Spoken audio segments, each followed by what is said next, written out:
toutes et à tous et bienvenue pour ce nouveau webinaire Efalia avec aujourd'hui Digipost pour le sujet comment faciliter l'inclusion numérique. Je vous invite à poser toutes vos questions au fil du webinaire dans le chat qui se trouve à droite de votre écran et nous y répondrons en fin de présentation. Bon webinaire à tous. Messieurs, c'est à vous. Merci Emma. Bonjour à tous. Alors, je vous propose qu'on fasse d'abord une petite présentation quand même des acteurs qui sont avec nous aujourd'hui. Donc, je laisse la main à nos chers amis de Digipost. Thierry, à toi l'honneur. Oui, bonjour à tous. Ravi d'être parmi vous aujourd'hui pour ce webinaire sur l'inclusion numérique. En ce qui me concerne, je suis chez Digipost depuis maintenant un peu plus de 10 ans et je suis particulièrement en charge des partenariats. Merci Thierry. Alors bonjour à tous, je suis également ravi d'être avec vous aujourd'hui. Alors j'ai rejoint Digipost il y a un peu plus d'1 an maintenant et je suis en charge de l'avant-vente chez Digipost. Voilà, et pour ma part, donc, je m'occupe des partenariats en fait chez Efalia, donc côté éditeur logiciel, sur notamment les aspects de gestion de relations usagers, gestion de relations citoyens. L'objectif aujourd'hui, c'est vraiment de vous présenter notre approche commune à Digipost et Efalia pour apporter des outils aux collectivités pour favoriser l'inclusion numérique. Et je laisse Emma, du coup, vous poser la question de notre premier sondage. Alors, normalement, vous voyez le sondage. Oui, il commence déjà à y avoir des réponses s'afficher. Et donc, vous pouvez répondre à ce sondage. Avez-vous déjà initié une démarche d'inclusion numérique au sein de votre collectivité? Et donc, voilà, tout le monde est en train de répondre. Ça va prendre juste un tout petit peu de temps. On a déjà une dizaine de réponses et on est exactement à 50-50 pour le moment. Donc, n'hésitez pas à départager les questions. Ok, on attend un tout petit peu peut-être que tout le monde puisse répondre. On a 13 votes et une vingtaine de participants, donc le temps.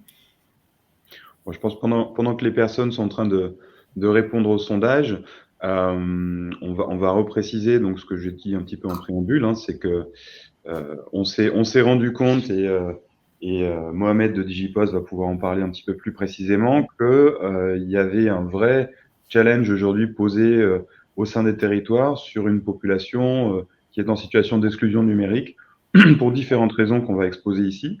Et donc, on s'est posé la question ensemble de comment est-ce qu'on pouvait aider nos nombreux clients au sein des collectivités territoriales pour pouvoir justement permettre un accès facilité à des démarches en ligne sur une plateforme sécurisée dans un espace vraiment de confiance entre l'usager et la collectivité.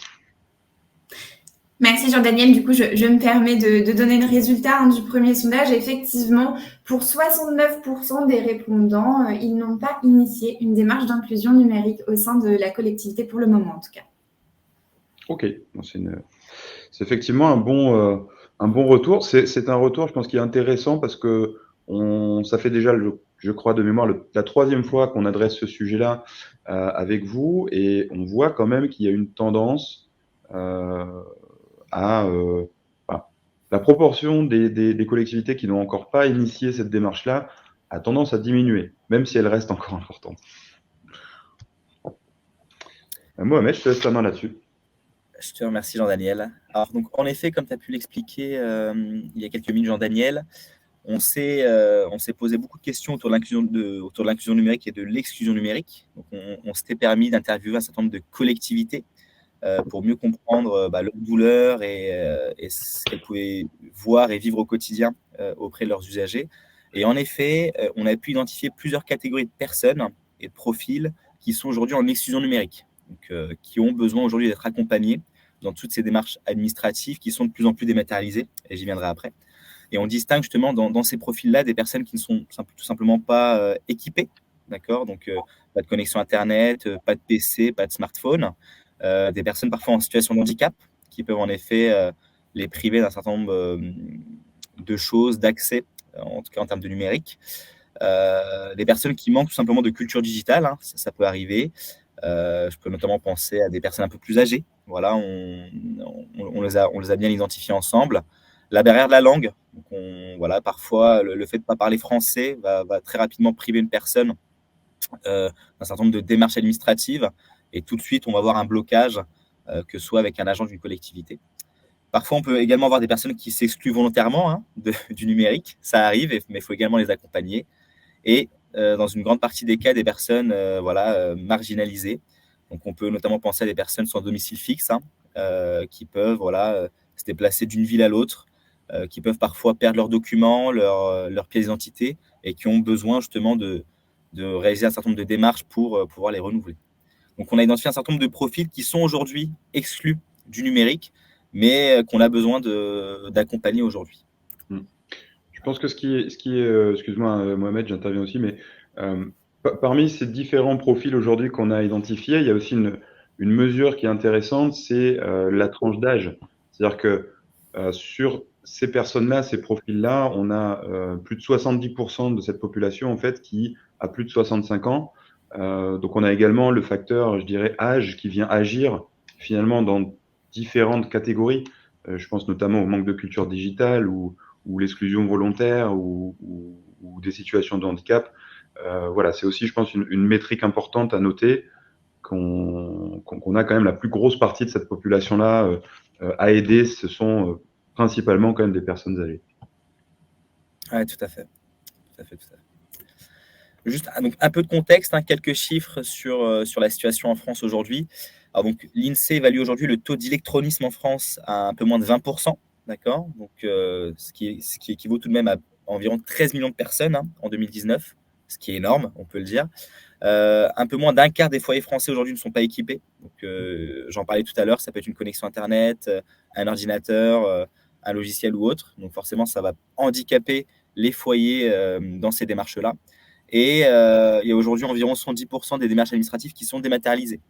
Donc, il faut absolument accompagner ces personnes en exclusion pour éviter qu'elles soient à l'écart et les priver d'un certain nombre de démarches. Donc, c'est quand même des chiffres assez importants et qui donnent vraiment bien le contexte aujourd'hui autour de l'exclusion numérique, avant même de parler d'inclusion. Je vais te laisser la main, Thierry, pour parler un peu de DigiPost. Oui, je vais vous parler de DigiPost et particulièrement du groupe La Poste. Tout le monde connaît son facteur, plus ou moins. Tout le monde a déjà fréquenté un bureau de poste.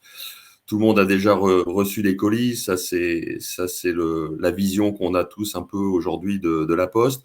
Mais La Poste aujourd'hui, rapidement, sans vous abreuver de chiffres sur quelque chose que vous connaissez peut-être, c'est 4 grandes activités. C'est la partie courrier-colis avec 2 évolutions très différentes. Le courrier qui recule très fortement. Pendant le Covid, La Poste a perdu 10% de son activité courrier en 2 ans. Et on sait que c'est irrémédiable, mais ça fait longtemps que La Poste a enclenché des mesures pour évoluer. La Banque Postale, qui est aujourd'hui une banque assez jeune, puisque officiellement la Banque Postale existe depuis 2006, donc c'est une des banques les plus jeunes de France. Et avant, tout le monde connaissait les CCP, mais c'était pas véritablement une banque. Le groupe se développe fortement à l'international. Ça, c'est peut-être une information et une vision de La Poste qu'on n'a pas, mais aujourd'hui, l'international, c'est pratiquement 15 milliards de chiffre d'affaires sur 35 milliards qu'a réalisé La Poste en 2021. Donc, c'est une activité qui est devenue essentielle. Et puis, bien sûr, je garde pour la fin l'activité, la branche grand public numérique, qui est une branche qui se développe fortement, puisqu'elle représente aujourd'hui 6 milliards et demi de chiffre d'affaires et qui progresse et devient en partie le futur du groupe. Donc la banque, le numérique, l'international, et puis à l'intérieur du courrier-colis, le colis, qui se développe grâce notamment au e-commerce. Voilà, ça c'est pour vous donner une vision du groupe La Poste qui se porte bien, puisque le groupe a évolué de plus 11%, même si effectivement il y a de moins en moins de courriers dans les boîtes aux lettres. Mais comme vous le voyez, on se réoriente très fortement vers des activités en pleine croissance. Et donc, le numérique, et en particulier DigiPost, le coffre-fort DigiPost, est un des fers de lance de ce développement aujourd'hui. Alors, quelques chiffres sur La Poste, DigiPost. Ce qui est important de savoir, c'est que l'offre de coffre-fort numérique de la Poste est hébergée en France. C'est quelque chose de très important pour les utilisateurs du coffre-fort. On l'a pu le constater. C'est aussi important pour les entreprises qui dématérialisent les bulletins de paie, par exemple. C'est quelque chose sur lequel on s'appuie énormément en termes de développement. Et puis, potentiellement, c'est une réponse, on le verra par la suite, c'est une réponse justement assez simple et à mettre en œuvre pour tout ce côté qu'on vient d'évoquer de l'exclusion numérique. Et c'est une façon d'y répondre avec la solution d'Ifalia. Voilà. Donc, sachez que pour opérer ce coffre-fort, bien sûr, on est à l'état de l'art et on respecte toutes les normes nécessaires pour opérer ce coffre au jour le jour. Pour votre information, on dépose tous les mois plus de 3 millions de bulletins de paie dans les coffres. Voilà. Donc, c'est pour vous montrer qu'on maîtrise parfaitement cette solution qui existe depuis 10 ans et qui aujourd'hui je vais vous le... Ah, j'ai sauté une page. Non, tiens, il me manque une page. Ah, c'est celle-là, voilà. Donc aujourd'hui, oui, pour votre information, pour vous donner un peu de perspective, il y a 8 millions de coffres Digipost qui sont ouverts, donc pour 67 millions de Français. Donc on est véritablement le coffre le plus répandu aujourd'hui sur le marché. Plus de 350 millions de documents, ça c'est pour vous donner une idée aussi de l'intérêt qui est lié à l'utilisation de ce coffre. Donc, soit ce sont des documents qui sont envoyés par des émetteurs, donc potentiellement des employeurs ou d'autres acteurs. Et puis, ce qui est important aussi de savoir, c'est que cette offre de coffre, elle existe aussi bien en version web qu'en version application, que ce soit sous iOS ou Android. Voilà. Et puis aujourd'hui, dans nos clients, on a un peu plus de 10 000 clients sur le territoire français. Merci pour cette belle présentation de la Poste, Thierry. Donc, je vais reprendre la main, moi, sur la partie Efalia. Bon, pour la plupart d'entre vous inscrits, vous nous connaissez déjà, mais on va quand même rappeler quelques métriques principales. Donc, aujourd'hui, nous, Efalia, on est éditeur de logiciels français basé à Lyon et on agit sur toute la chaîne liée à la dématérialisation de processus métiers et de documents.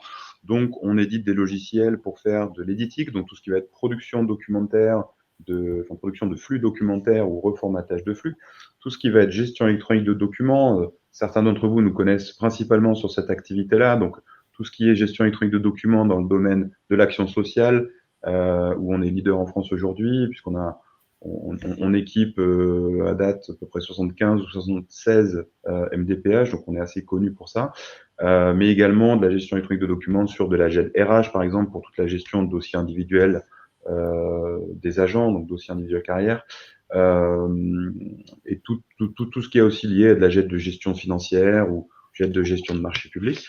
On édite également des logiciels dans tout ce qui est gestion de processus métier, donc le fameux BPM. On agit aussi sur tout ce qu'on appelle dématérialisation à la source, qui vient englober la gestion de relations usagers, gestion de relations citoyens, avec la plateforme Citizen sur laquelle en fait est basée la plateforme Inclure, donc on vous présente aujourd'hui. Et on a également une activité d'édition dans la signature électronique, c'est-à-dire qu'on édite une solution de signature qu'on va pouvoir venir comme ça utiliser sur différents processus, dans différents cas d'usage. Je pense à de la gestion de circuits d'arrêté, par exemple, pour les agents, mais je pense aussi à de l'échange documentaire de type contractuel avec des tiers, pourquoi pas. Voilà ce qu'on fait depuis un peu plus de 40 ans maintenant, puisqu'on est né en 1982, donc on est un petit peu moins ancien que la Poste, puisqu'on rappelle, la Poste, c'est le courrier royal sous Louis XI au XVe siècle. Donc on a un petit peu moins d'expérience, mais il n'empêche que sur ce domaine de la gestion électronique de documents, gestion de processus, 40 ans, c'est pas tout à fait neutre. On est un groupe qui évolue, qui est en croissance depuis plus d'une dizaine d'années, en croissance assez rapide. Donc aujourd'hui, on a un peu plus de 140 personnes au sein du groupe. On a un peu plus de 2500 clients répartis à peu près à part égale entre privé et public. On affiche cette année un chiffre d'affaires consolidé groupe d'un peu plus de 17 millions et on compte un peu plus de 150 000 utilisateurs nommés quotidiens de nos différents logiciels. Là, on ne parle pas des usagers puisque quelque part, comme on a une plateforme de GRC, donc la plateforme Citizen, on a autant d'usagers qu'il y a de Français. Pour vous donner un exemple, on équipe le ministère de la Justice avec Citizen sur la plateforme de dépôt de plainte en ligne. Donc, il y a autant d'usagers que de concitoyens.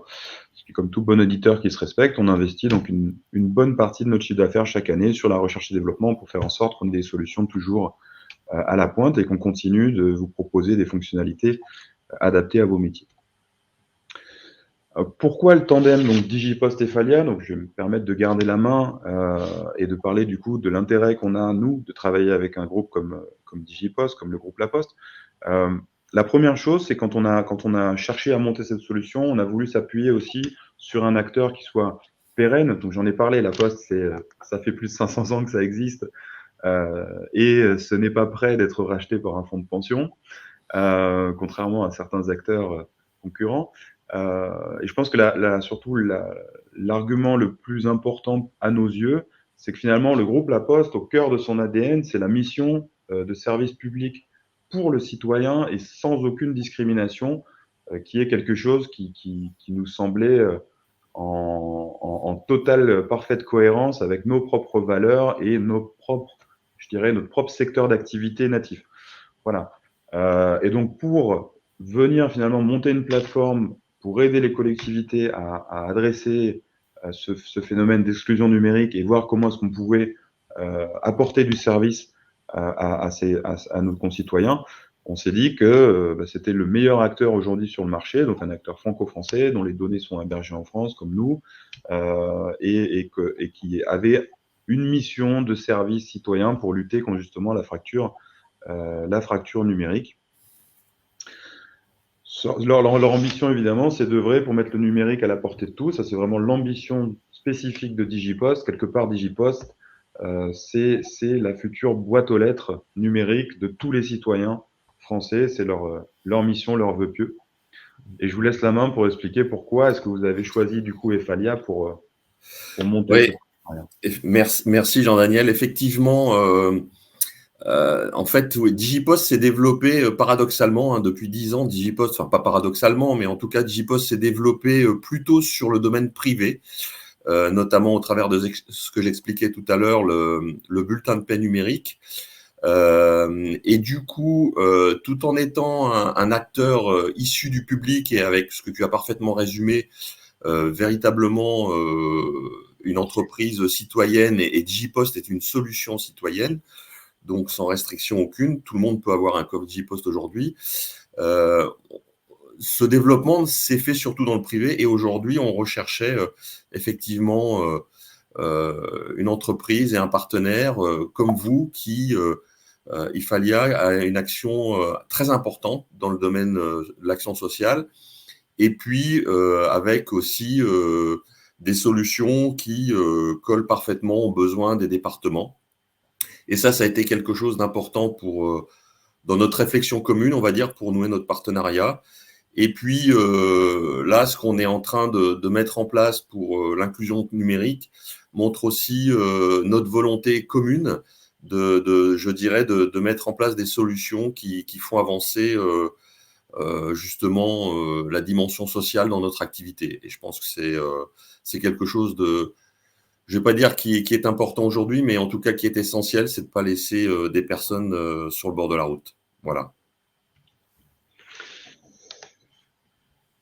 Parfait, écoute, merci Thierry. Emma, je te laisse la main pour la partie deuxième sondage, sachant que je préviens juste tout le monde, il y aura en fin de cette présentation, il y aura une invitation pour les collectivités qui le souhaiteraient à participer à la phase pilote, puisqu'on en est aujourd'hui à lancer la phase pilote officiellement.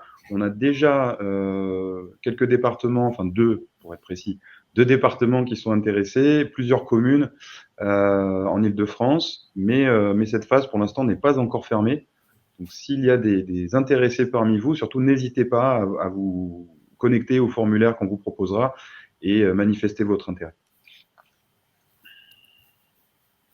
Tout à fait, merci beaucoup Jean-Daniel. Le lien vous sera communiqué effectivement en fin de présentation et si vous ne pouvez pas rester jusqu'au bout, il sera également disponible dans le replay, le mail que l'on vous enverra à ce moment-là. Alors, nous avons une petite quinzaine de votes, 13 votes exactement. Et donc, à la question, êtes-vous déjà équipé d'une solution de gestion de la relation citoyen permettant de dématérialiser les démarches administratives? Pour 62%, 64 maintenant, des répondants, c'est un non. Ok, d'accord. Il y a du travail. Oui. Parfait. Alors, on va passer à je dirais, le vif du sujet finalement, la proposition de valeur, parce que là, pour l'instant, on vous a parlé de l'envie qu'on avait de travailler ensemble avec Digipost, de l'intérêt que présentait ce partenariat, du contexte global, je dirais, du phénomène d'exclusion numérique et des pistes éventuellement qu'on avait commencé à élaborer. Mais là, on va passer dans le vif du sujet pour vous expliquer finalement ce qu'on a construit. Donc, pendant ces 8 derniers mois, on l'a pas fait du jour au lendemain, mais on a construit toute cette proposition de valeur que je vais laisser à Mohamed pour vous expliquer tout ce qu'on a travaillé. Oui, tout à fait. Je te remercie, Jean-Daniel. En effet, nous, aujourd'hui, sur cet aspect de démarche, finalement, alors qu'on a imaginé 2 scénarios. Donc, je vais me permettre de présenter les 2 scénarios, Jean-Daniel. Le premier scénario qui va toucher aujourd'hui, je dirais, l'ensemble des usagers qui soient à l'aise ou non avec le numérique. Et le scénario qui va vous intéresser aujourd'hui, celui autour de l'inclusion numérique, pour pouvoir accompagner les citoyens qui sont un peu plus à l'écart au niveau du numérique. Alors, le premier scénario, en utilisant la solution Citizen d'Ephalia, sera bien évidemment de pouvoir faciliter une démarche administrative pour un citoyen. Donc, le citoyen va pouvoir créer une demande depuis son espace Citizen. On va lui donner la possibilité de pousser l'ensemble de ses pièces justificatives, que ce soit depuis son propre PC ou bien depuis un coffre-fort Digipost. D'accord ? Donc, on va vraiment lui faciliter le parcours. Il aura simplement à cliquer sur un petit bouton Digipost qui va l'inviter à se connecter à son coffre-fort. Une fois connecté à son coffre-fort, il va pouvoir ajouter l'ensemble des pièces qui lui sont demandées, d'accord, par la collectivité. Et une fois que tout est validé du côté du citoyen, il n'aura plus qu'à valider pour que l'ensemble de ces documents soient poussés dans l'espace d'Ephalia, puis que la demande puisse être traitée par la collectivité demain. C'est Donc ça. ça, je dirais, c'est… Alors, excuse-moi, Mohamed, je me permets juste de faire une toute petite intervention pour que tout le monde ait bien le contexte en tête. Aujourd'hui, en fait, la plateforme, elle permet aux collectivités de faire 2 choses. C'est soit d'aller vers de l'accompagnement, c'est-à-dire vers de l'autonomisation de populations en situation d'exclusion numérique, je veux dire, qui peuvent être formées et qui peuvent être amenées à être autonomes, soit la plateforme a également pour vocation de réaliser des démarches à la place de personnes qui ne peuvent pas être amenées vers de l'autonomie pour diverses raisons. Ça peut être un handicap cognitif, ça peut être une barrière de langue insurmontable, ça pourrait être une situation de grande marginalité, par exemple. Voilà, donc c'est juste pour replanter le décor un petit peu. Parfait. Grâce à ça, en fait, on a finalement deux parcours. Exactement. 2 parcours citoyens. Donc, je dirais en effet, le premier parcours que je viens de présenter est vraiment lié à de l'autonomie du citoyen. Et le deuxième parcours, qui lui va vraiment se concentrer sur de l'inclusion numérique. Et comme l'a dit Jean-Daniel, on va, je dirais, faciliter un peu le travail des agents de la collectivité pour pouvoir réaliser les démarches du citoyen à leur place finalement. Et dans ce deuxième parcours, on a imaginé avec Ephalia et Digipost la possibilité de pouvoir ouvrir un coffre-fort pour ce citoyen en exclusion numérique, que la collectivité puisse accéder à ce coffre-fort. Donc, bien évidemment, le citoyen aura donné son consentement, il aura autorisé la collectivité à pouvoir accéder à son coffre-fort. Et une fois que la collectivité aura accédé à son coffre-fort, l'agent de la collectivité va pouvoir compléter une démarche, donc quelle que soit la démarche administrative, il va pouvoir la compléter en ayant un parcours, je dirais, facilité, un peu plus fluide. Donc, je vais vous le décrire tout de suite. Donc, l'agent de la collectivité va devoir compléter une démarche. Il va se connecter au coffre-fort du citoyen en question. Donc, il va pouvoir accéder à un certain nombre de documents qui vont lui permettre de compléter la démarche. L'agent n'a plus qu'à, si je puis dire, finalement à copier-coller les documents et les pousser dans la plateforme Citizen. Bien évidemment, une fois que la démarche sera complétée, rien n'empêche un agent de la collectivité de pouvoir cette fois-ci pousser des documents dans le coffre-fort du citoyen, donc des justificatifs, afin que le citoyen puisse avoir dans son coffre-fort l'ensemble des documents suite à la démarche administrative. C'est ça, c'est en réalité, puisqu'il y a une question qui a été posée là dans le chat, donc j'en profite, hein, puisqu'on est vraiment là dans le cœur du sujet. En fait, la notion d'aidant ou la notion de tiers de confiance, c'est des fonctionnalités qui ont été créées, en fait, développées nativement, tant sur Citizen que sur l'application de Digipost. Pourquoi? Puisque on a dans certains cas de figure, et je pense notamment au handicap, où on va se retrouver avec des aidants ou des tuteurs légaux ou des représentants légaux. Donc ces mécanismes-là, en fait, de déclaration, je dirais, de tiers de confiance, existaient déjà dans la plateforme Citizen en tant que telle.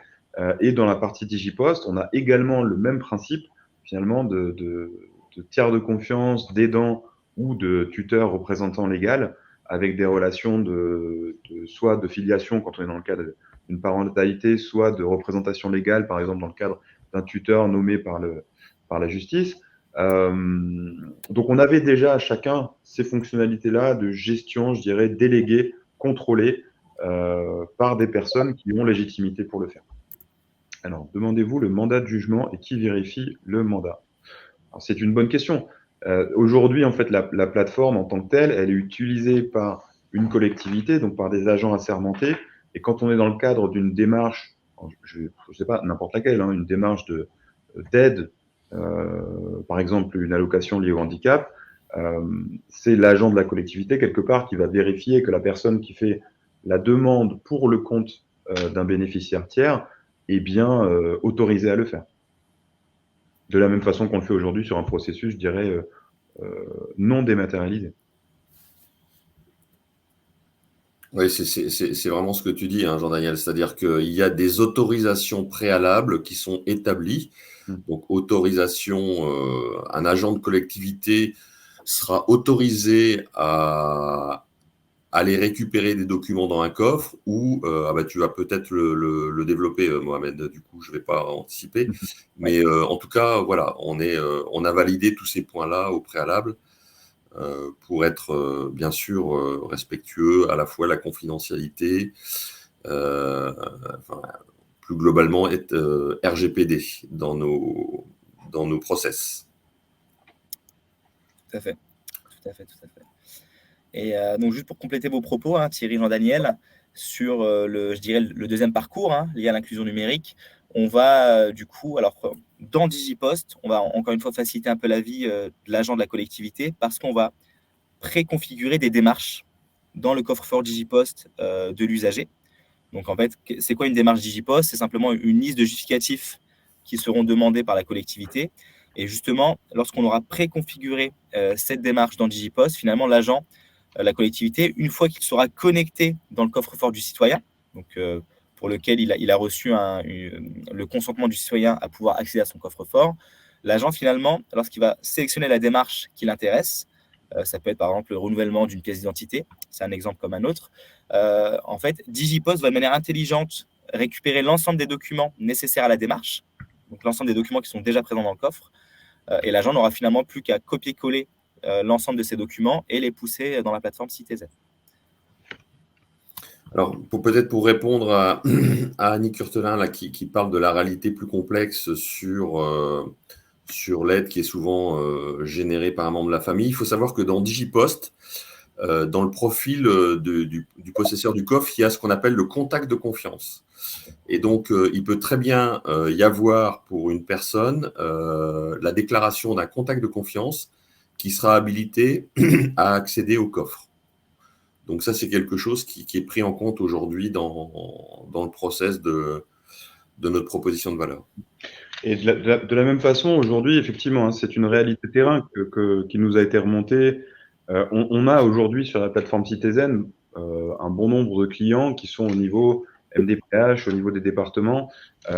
Certains, au niveau de ces départements, ont donc du coup du personnel qui se situe au niveau des antennes terrain. Donc, c'est vraiment les gens qui sont au contact, qui travaillent sur la plateforme Citizen. On a ça aussi cette déclaration d'aidant, aidant ou représentant légal. Donc, finalement, c'est l'agent de la collectivité ou l'agent de terrain qui est assermenté à faire ce travail-là, qui va pouvoir autoriser une personne tierce qu'elle a en face d'elle je dirais, à pouvoir agir pour le compte du bénéficiaire. Le niveau après de justification demandée, ça reste après la responsabilité de l'entité qui traite la demande. Je pense qu'il y a des procédures aujourd'hui qui sont en place, assez bien développées, assez bien détaillées pour qu'un agent puisse autoriser finalement un tiers à agir ou pas dans le cadre d'une demande. Nous, c'est vrai que dans le cadre de la plateforme Inclure, on est allé encore un petit cran plus loin, c'est-à-dire on va finalement considérer que la collectivité, et quand je dis la collectivité, c'est la collectivité dans son ensemble, c'est-à-dire l'ensemble des agents assermentés qui peuvent être amenés à traiter une demande, donc traiter un dossier, instruire un dossier, qui vont être considérés comme agents de confiance de la collectivité, et ce qui va permettre en fait de pouvoir traiter des démarches administratives de bout en bout pour le compte d'une personne ou pour le compte du représentant de cette personne-là. Voilà, on est allé encore un peu plus loin que ce qu'on avait aujourd'hui déjà comme système mis en place. Juste pour rappel, la solution Citizen de GRC est une solution qui est certifiée par l'ANSSI en termes de sécurité, ce qui est également le cas côté Digipost. Donc je pense que ces mécanismes au niveau de la sécurité et notamment de la délégation de pouvoir sont bien pris en compte et sont bien documentés et ont été audités par avance. Oui, quand on parle de Digipost, pour votre information, on parle d'une solution qui est RGPD by design. Ça veut dire que c'est une solution qui, dans sa construction même, respecte tous les éléments RGPD. Je ne sais pas si tu avais terminé, Mohamed, dans ce que tu étais expliqué. Oui, c'était bon pour moi. C'était bon pour toi. Ok. Donc là, je reprends la main dessus. Donc aujourd'hui, la plateforme, c'est ça, Mohamed, hein, je pense que c'était moi ou c'était encore toi qui Non, c'est D'accord. Excusez-nous, on l'a déjà fait pas mal de fois, et donc on sait plus parfois qui doit faire quoi. Donc oui, aujourd'hui, donc l'offre concrètement, elle se compose d'un portail sécurisé, donc un portail finalement de gestion de relations citoyens qui permet à un usager de se connecter. Donc quand je dis un usager, c'est l'usager ou son représentant, de se connecter et d'avoir accès à des démarches administratives en ligne qui sont proposées par une collectivité. Donc aujourd'hui, une collectivité qui est équipée de Citizen peut avoir accès à un catalogue de démarches qui sont déjà préparamétrées. De mémoire, il y en a 120 ou 130 aujourd'hui. Mais il peut également se créer des démarches administratives personnalisées liées à sa propre activité. Et donc, on va pouvoir proposer comme ça à un citoyen, alors je dirais un citoyen en situation d'autonomie, l'accès à un portail. C'est un portail web qui peut être évidemment adapté à la charte graphique de la collectivité, en termes de couleurs, en termes de logo, en termes d'image, etc. Va pouvoir accéder au portail de téléservice de sa collectivité, son département, sa commune, sa mairie, son centre d'action sociale. Ah, on a perdu. Attendez, qu'est-ce qui se passe? Va pouvoir en fait accéder à toutes les démarches possibles en mobilité totale. C'est-à-dire que le portail, évidemment, comme c'est un portail web, vous pouvez y accéder depuis votre smartphone, une tablette, un PC ou des bornes d'accès libre-service dans des endroits donnés. À chaque usager dispose de sa connexion unique, donc sécurisée évidemment. Et côté agent, en fait, il y a toute l'interface nécessaire dans le back-office pour pouvoir faire de l'instruction de dossier. Donc concrètement, c'est pouvoir enregistrer, instruire les demandes, leur faire suivre un parcours de validation par exemple, de signature, de visa, et puis pouvoir demander des pièces, ajouter des pièces justificatives, et bien évidemment, tous ces échanges et tout l'état d'avancement finalement de la demande et de l'instruction du dossier sont après remontés au niveau du portail pour que l'usager à tout moment ait une visibilité sur l'avancement de sa demande, savoir qu'elle est en cours de traitement, en cours d'instruction, qu'elle a été validée, qu'on lui a demandé par exemple des pièces justificatives complémentaires. Voilà, tout ça dans un environnement qui est sécurisé. Je vous l'avais dit, donc on est certifié par l'ANSSI au niveau du logiciel. On est dans le cas de solutions qui seraient déployées en SaaS, hébergées sur des plateformes d'hébergement franco-françaises, chez Orange, chez OVH, pour ne rien divulguer de secret défense. Chez OVH, on est sur les plus hauts niveaux de certification, c'est-à-dire qu'on est sur des plateformes qui sont Secnum Cloud et HDS pour pouvoir garantir l'hébergement des données de santé. On a aussi la possibilité de se connecter à la plateforme via France Connect, ce qui est quand même je dirais un plus, puisqu'on n'a pas toujours tous nos identifiants en tête. Donc le fait d'avoir cette connectivité via France Connect nous apporte, je dirais, de la fluidité au niveau de la connexion de l'usager. J'en ai parlé, donc c'est vraiment une plateforme aujourd'hui qui est prête à l'emploi, c'est-à-dire que on déploie le portail très rapidement, on le personnalise de la façon dont vous le souhaitez, vous avez tout de suite accès à un catalogue de téléservices que vous pouvez déployer en un clic sur la plateforme, que vous pouvez après, bien sûr, personnaliser si jamais chez vous ça se passe un petit peu différemment, ou vous pouvez réutiliser tous les formulaires associés peut-être pour créer des nouveaux téléservices, ça c'est à chaque collectivité de voir. On a des collectivités qui utilisent peut-être aujourd'hui 15, 20 téléservices, on en a d'autres qui en utilisent 60 ou 70. Donc ça, c'est vraiment en fonction de la maturité de la collectivité, de sa maîtrise aussi de l'outil. Chaque collectivité va déployer plus ou moins de téléservices. Quand je parle de collectivité, encore une fois, on a des collectivités à tous les échelons, que ce soit département, MDPH par exemple, CCAS ou des collectivités, des communes. On peut avoir des très grosses communes comme des communes de moins de 10 000 habitants. Enfin voilà, c'est un système qui est très souple. Et au niveau du back-office, c'est comme on vous l'a dit, on a une plateforme, encore une fois, qui est prête à l'emploi. Donc tout est pré-paramétré, il n'y a rien à redévelopper, c'est uniquement du paramétrage. Et une fois que vous avez finalement saisi l'organigramme de votre commune, toutes les logiques en fait d'instruction de dossier, pour le coup, sont assez similaires d'une commune à une autre ou d'une collectivité à une autre. Donc, on va très vite sur la mise en place de ces workflows d'instruction, quelque part, et de la création des tableaux de bord. On pourra vous montrer ça en démo si vous le souhaitez, bien entendu. On est sur une plateforme aujourd'hui qui est une plateforme qu'on appelle riche et sécurisée. Riche parce qu'en fait, elle embarque tout un tas de modules liés à ce process d'instruction de dossier et à la capacité de déployer des téléservices sur le portail. Donc, on va retrouver des modules pour gérer, par exemple, l'organigramme de la collectivité. On a des modules, par exemple, pour faciliter tout ce qui est portail de paiement en ligne. On fait de la régie comptable centralisée aussi également. On a toutes l'utilisation des process de signature électronique qu'on peut retrouver également sur des applications mobiles pour permettre, par exemple, de signer des documents en masse. Ça peut toujours être utile. Toutes les logiques de parapheur électronique avec des validations à plusieurs niveaux, des validations en parallèle sont déployées sur la plateforme dans le cadre du process d'instruction de dossier. Et puis, on a toute la partie, je dirais, démarche, avec des démarches qui sont déjà prêtes à l'emploi, déployables en un clic, je vous l'ai dit, mais également la possibilité de se créer soi-même des démarches vraiment liées à sa propre activité, qu'on va retrouver après et poster sur le portail. Et dans un second temps, on ira un petit peu plus loin, je vous dévoile un petit peu le futur, mais l'application mobile de Digipost, en fait, permet d'initier des démarches administratives depuis l'application. Et donc, au travers des échanges API qu'on a entre Digipost et nous, on va être également en mesure de proposer, en fait, qu'un utilisateur d'une collectivité X ou Y puisse démarrer ses démarches depuis une application Digipost. Ces démarches, ça peut être une demande de logement social, par exemple, ça existe déjà, mais ça pourrait être une demande liée, je ne sais pas, au handicap ou tout autre service de la collectivité proposé pour ce citoyen. Toute cette plateforme, évidemment, donc, est connectée d'une part au coffre Digipost, on vous en a parlé. Il est également connecté au DNC, donc le dossier numérique du citoyen proposé par le ministère de l'Intérieur, la DINUM.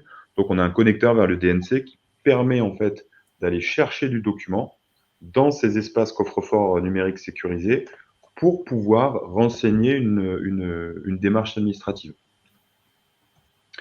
Ce dont on s'est rendu compte, voilà, c'est au travers de tous les échanges qu'on a pu avoir en amont de la construction, je dirais, technique de cette plateforme-là et de sa modélisation, on a remonté avec plusieurs niveaux, je dirais, de collectivité, c'est-à-dire niveau départemental, régional, niveau des communes, niveau des CCAS, niveau du SAMU social, par exemple, avec qui on a pu échanger. On a aussi échangé avec des conseillers numériques dans les maisons France Service et ils nous ont remonté un certain nombre de difficultés auxquelles ils faisaient face au quotidien, c'est-à-dire la difficulté de retrouver du document, la difficulté de devoir refaire des opérations de recherche documentaire, puisqu'ils avaient du mal à conserver les documents quand ils arrivaient à les trouver, en tout cas conserver les documents dans des espaces sécurisés et en respectant la réglementation. On s'est rendu compte qu'il y avait quand même des grosses failles de sécurité, puisque parfois des agents de terrain se retrouvent à devoir conserver les identifiants, par exemple Amélie, donc les identifiants de sécurité sociale, des identifiants de boîte mail, des identifiants même parfois d'espaces bancaires, enfin des choses assez incroyables qui conservaient, sur des bouts de papier dans un bureau. voilà, qui conservaient d'une manière très peu sécurisée. Bon, malheureusement, c'est la réalité du terrain aujourd'hui, et c'est vrai que c'est rentré après dans cette proposition de valeur, et je vais te laisser du coup Thierry.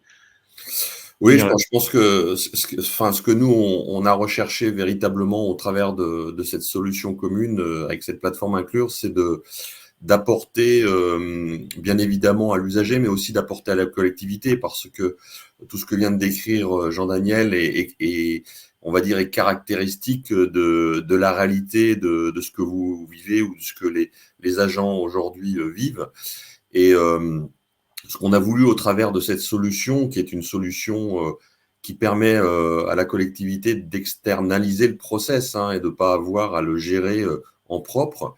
Donc, inévitablement, c'est du gain de temps. Tout ce qu'on a évoqué sur le fait, effectivement, parce que la nature humaine est ce qu'elle est. Donc, quand on n'a pas le process qui va bien, on se débrouille.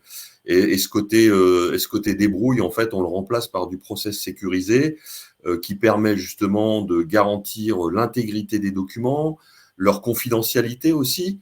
Et puis, bien évidemment, ce qui est important, c'est la pérennité, c'est-à-dire que tous ces éléments-là soient et restent accessibles dans le temps.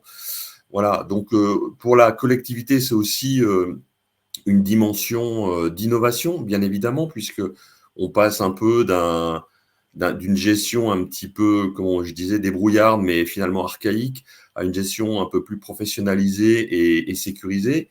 Et puis, il y a toujours cette dimension écologique qui est importante aujourd'hui, qui est omniprésente dans tout ce qu'on essaye d'entreprendre et de mettre en place, et qui fait que par cette solution-là, on répond à ce besoin de dimension écologique. Et puis, bien évidemment, le fait de mettre en place des process très, très organisés permet aussi, bien sûr, de réaliser des économies. Sachant que l'usager, pour lui, je ne sais pas si vous le savez, mais un coffre Digipost, tout le monde peut ouvrir un coffre Digipost. C'est un service qui est gratuit. On dispose, quand on ouvre un coffre Digipost, de 5 gigas à titre personnel, ce qui représente à peu près 40 000 à 50 000 documents disponibles. Donc, autant vous dire qu'il y a largement de quoi faire pour des dizaines d'années dans un coffre Digipost. J'en parlais tout à l'heure, mais je le rappelle, c'est quelque chose d'essentiel aujourd'hui lorsque on parle avec des usagers. C'est véritablement l'hébergement des données en France et le stockage des données qui se trouvent dans des data centers qui sont localisés en métropole et qui appartiennent à la Poste. Voilà. Donc ça, c'est quelque chose qui est essentiel et qui compte beaucoup aujourd'hui dans les prises de décision. Sachant qu'à l'intérieur du coffre, on peut mettre en place aussi des récupérations automatiques de documents, puisqu'il n'y a pas moins de 280 organismes disponibles. Jean-Daniel parlait tout à l'heure de Amélie. À partir du moment où un agent veut récupérer des documents d'un de ses usagers dans Amélie, il peut le faire arriver directement dans le coffre Digipost. Et ça, c'est quand même beaucoup plus confortable pour l'agent et à la fois pour l'utilisateur du coffre. Voilà. C'est effectivement, on va dire, la première douleur qui nous a été remontée quand même par, finalement, quelque part, vos confrères à différents niveaux, c'est le temps passé pour faire la recherche documentaire. C'est-à-dire que bien souvent, ils sont en face de personnes qui ont du mal à présenter des pièces justificatives officielles ou on va dire, dans un état acceptable. Et résultat des courses, c'est que l'agent se retrouve finalement obligé de faire des démarches pour obtenir ces documents-là auprès d'autres services, auprès d'autres entités. Ils passent énormément de temps à faire de la reconstitution d'identité aussi sur certaines populations. L'objectif, en fait, c'est qu'une fois que la plateforme est mise en place, qu'on a ouvert quelque part un coffre-fort personnel pour le compte de cette personne-là, que cette personne-là a donné son consentement, en fait, pour que l'agent de la collectivité devienne son agent de confiance. Quand je dis l'agent, c'est pas l'agent nommé, hein, je veux dire, c'est la collectivité. Et ben, à partir de ce moment-là, en fait, l'agent va pouvoir déposer des documents dans le coffre de cette personne-là, dans le cadre d'une démarche, par exemple. Il va avoir accès aussi, dans le cadre de la démarche, à des typologies de documents dont il a besoin. Et surtout, je veux dire, aujourd'hui, c'est l'agent, je dirais, l'agent X qui va s'occuper de la démarche pour monsieur ou madame Y. Mais demain, si monsieur, madame Y revient faire une démarche auprès peut-être de la même entité, voire d'une autre entité, et ben cette personne, en fait, ce nouvel agent qui va devoir traiter cette nouvelle demande de madame ou monsieur X ou Y, va pouvoir en fait bénéficier du travail qui a été fait en amont par l'agent précédent. Et quelque part, quand il va avoir une démarche à faire, ben, il va se connecter toujours en tant qu'agent de confiance de la collectivité et pouvoir accéder au dossier de monsieur, madame X ou Y et pouvoir accéder aux documents du coup qui ont été, je veux dire, apportés dans le cadre d'une démarche précédente. Et donc, du coup, il ne perd plus de temps à devoir refaire des demandes, réobtenir ces documents, par exemple. Donc, ça, c'était vraiment la douleur numéro 1 qui nous a été remontée au niveau des agents. Au niveau des usagers, la douleur qui nous a été remontée aussi, c'est que les usagers, parfois, se retrouvent dans des situations très compliquées parce que les papiers, ça peut se perdre. On pense notamment aux situations de personnes en état de marginalité ou de personnes migrantes, par exemple, qui doivent absolument avoir tout un tas de papiers avec eux en permanence sur eux. C'est une source de stress énorme et il arrive bien souvent, malheureusement, qu'ils les perdent. Et donc, du coup, ça devient très compliqué de finalement de pouvoir reprouver.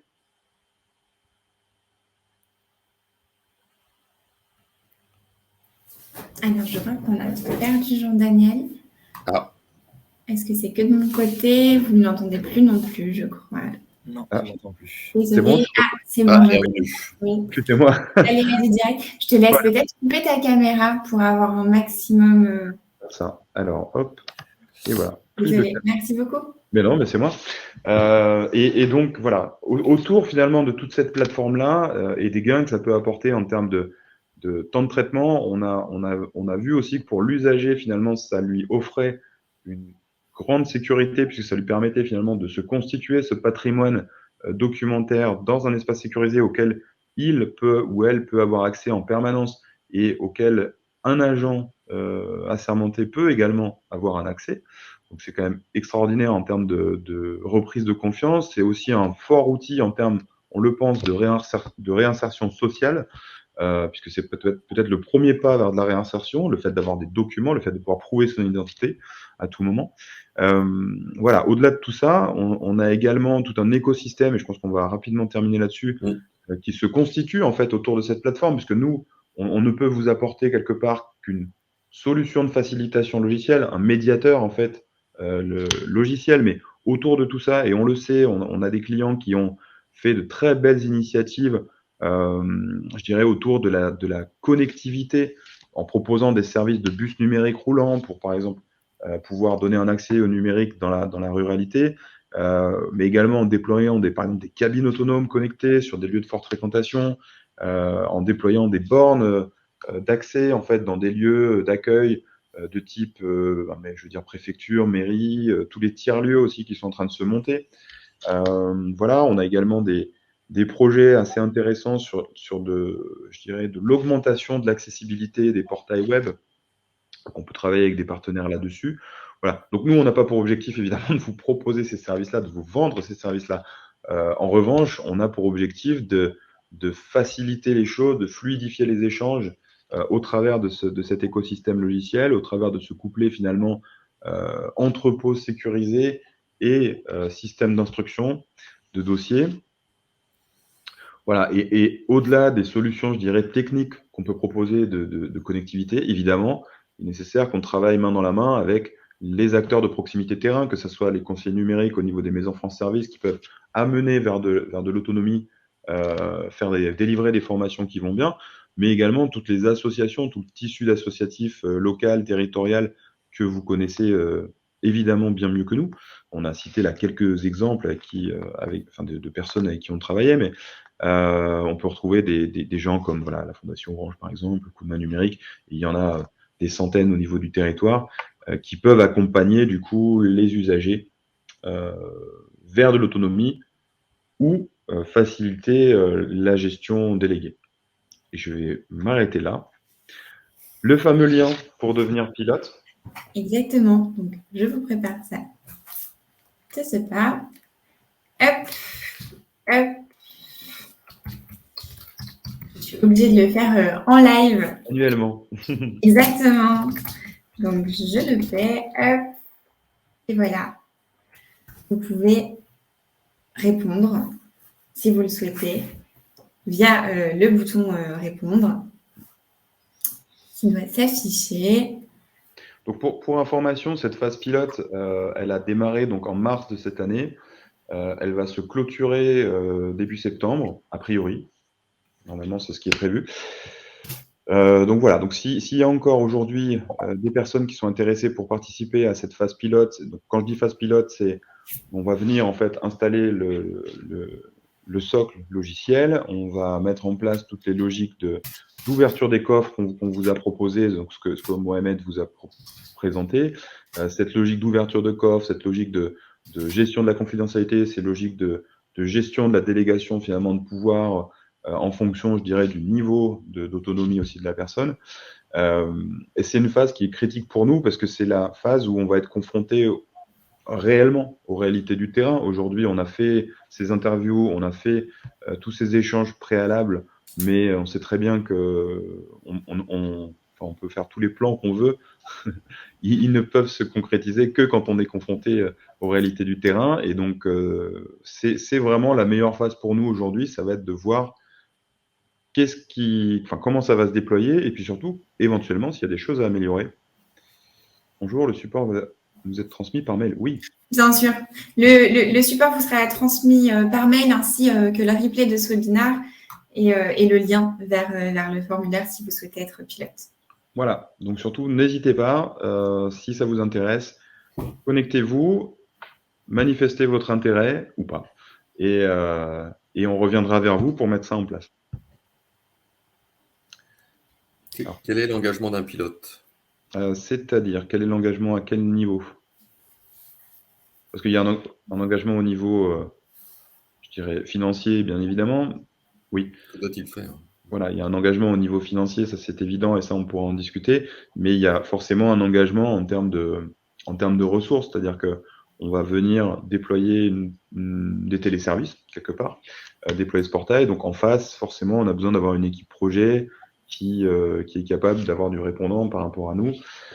Et après, je dirais son engagement, ça va être juste de faire son travail au quotidien, comme il le fait aujourd'hui, mais au travers de la plateforme. Et puis nous remonter surtout s'il a des souhaits éventuels d'évolution au niveau des process, au niveau des formulaires. Voilà. Oui, je pense qu'on peut dire, Jean-Daniel, qu'on est encore dans une phase où on peut ajuster certaines choses, voire personnaliser en fait. Tout à fait, tout à fait. C'est pour ça que cette phase pilote, on va la fermer nous à partir de mois de septembre, ce qui va nous donner après le temps du déploiement effectif jusqu'en fin d'année. Et pendant je dirais les 6 prochains mois, ça sera une fois que ça sera déployé, pendant les 6 prochains mois, c'est extrêmement important en fait qu'on ait des échanges le plus soutenus possible avec les usagers et les gestionnaires évidemment, et voir toutes les choses qu'on pourra améliorer, tous les process sur lesquels peut-être on est parti sur des choses trop riches qu'il faudrait simplifier.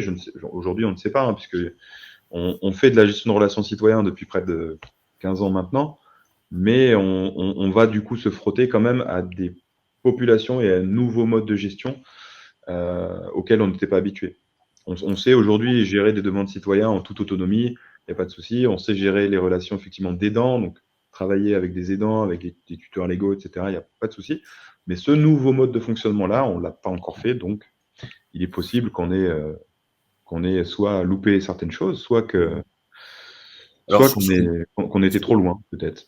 ce qu'on peut dire, Jean-Daniel, quand même, c'est que avant de mettre en place cette solution, il y a quand même eu des sondages qui ont été faits auprès d'acteurs locaux qui nous ont raconté la vraie vie et qui nous ont expliqué Oui. véritablement là où ils avaient des problèmes et en quoi nous, on pouvait, grâce à cette solution commune, répondre à leur fameuse douleur. Oui. Oui, effectivement, je l'ai rappelé. Ça repose quand même sur une certaine réalité qu'on a été questionné, en fait. Tout à fait. Mais cette réalité aujourd'hui, c'est celle qui nous a été remontée par les acteurs qu'on a interviewés. Et aujourd'hui, comme on ne l'a pas encore réellement déployé sur le terrain dans ce cadre-là, on l'a déployé pour comme je l'ai dit, des gens qui sont en situation d'autonomie, mais on ne l'a pas encore déployé pour des gens qui sont en situation d'exclusion numérique totale. Donc, forcément, il va y avoir du retour et forcément, il va y avoir certainement des choses à ajuster. Peut-être des process à simplifier, peut-être des process à complexifier, je ne sais pas. Et ça, c'est tout l'intérêt de la phase pilote. On est encore très ouvert là-dessus. Mmh. Pas de questions Merci beaucoup. Effectivement, pour le moment, nous n'avons pas plus de questions. N'hésitez pas à les poser encore via le chat si besoin. On a encore 2 minutes. Voilà, et puis si des questions vous viennent à la suite ou après avoir visionné le replay, n'hésitez pas à nous les poser via contact@efalia.com si vous avez besoin de plus de précision, d'une démonstration personnalisée, de plus de précision pour le pilote, justement. N'hésitez pas à nous le faire savoir. On a des questions qui arrivent là concernant... Oui. Effectivement. Alors, je peux la poser. Alors, je vais la lire quand même avant. Je ne sais pas qui peut y répondre. La CNSA déploie des plateformes qu'elle met à disposition pour les organismes publics. N'avez-vous tenu compte? Merci pour la présentation. N'avez-vous tenu compte? Alors, effectivement, donc je suis un petit peu au fait du sujet de la CNSA parce que j'ai travaillé notamment sur ce sujet avec, on peut le dire, avec Capgemini, en fait, qui a mené une grosse étude pour eux sur ces sujets-là. Donc nous aujourd'hui, typiquement, on équipe 75 ou 76 MDPH sur la partie gestion électronique de documents et certaines d'entre elles aujourd'hui sur la gestion de relations citoyens aussi. La CNSA met à disposition effectivement un portail de démarche en ligne qui a le mérite d'exister, qui n'est pas aussi poussé aujourd'hui que ce que nous proposons. Après, le portail de gestion Citizen, l'un des intérêts qu'il a majeur, c'est qu'en fait, c'est une plateforme qui est ouverte. C'est-à-dire qu'on peut très bien envisager d'avoir des demandes qui arriveraient du portail CNSA et qui seraient reroutées dans le back-office de Citizen pour pouvoir être traitées et après on les renverrait. Une solution qui est complètement apaisée. Donc du moment que le portail CNSA est capable de nous envoyer finalement des instructions, on serait capable de la traiter. On le fait déjà aujourd'hui avec d'autres partenaires et je pense notamment à des partenaires dans la gestion des services techniques, par exemple l'éditeur de logiciel Aztec, où en fait on a toutes les demandes liées aux services techniques arrivent sur le portail Citizen indépendamment, sont repoussées directement dans le système d'Aztec. On fait aussi ça avec des acteurs comme MG10. On a également des partenaires sur la régie comptable centralisée où nous en fait on vient capter tout le flux de trésorerie. Donc on a l'habitude de travailler aujourd'hui avec des partenaires. Et la CNSA quelque part est un partenaire pour nous, même si effectivement il propose une solution sur le papier un petit peu concurrente sur cette brique de portail. Bon. Ce qui ne nous empêche pas de travailler avec eux. Merci beaucoup pour toutes ces réponses. Merci pour cette présentation. Nous arrivons à la fin du webinaire. N'hésitez pas, encore une fois, à nous contacter via contact@ephalia.com et à nous suivre, Digipost et Ephalia, sur les réseaux sociaux. Je vous souhaite une très bonne journée. Merci encore et à un prochain webinaire. Merci à tous. Merci à tous. Merci. Merci beaucoup. Au revoir.